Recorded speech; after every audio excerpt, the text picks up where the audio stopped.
ইতিহাসের পাতায় বর্তমান বাংলাদেশ এক সময়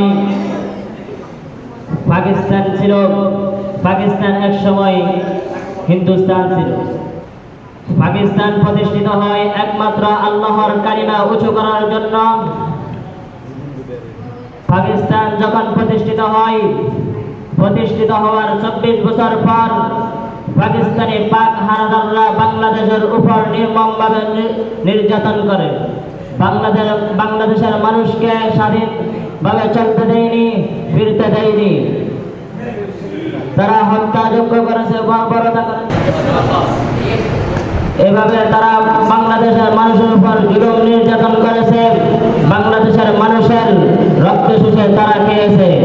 এই থেকে বাংলাদেশ থেকে মুক্তিযুদ্ধে ডাক দেওয়া হয়। তখন বাংলাদেশের জনগণ ও আলেম সমাজ মুক্তিযুদ্ধে ঝাঁপিয়ে পড়ে। টানা 9 মাস যুদ্ধ করার পর স্বাধীন হয় এই নতুন বাংলা। 1971 16 ডিসেম্বর যখন বাংলাদেশ বিজয় হয়,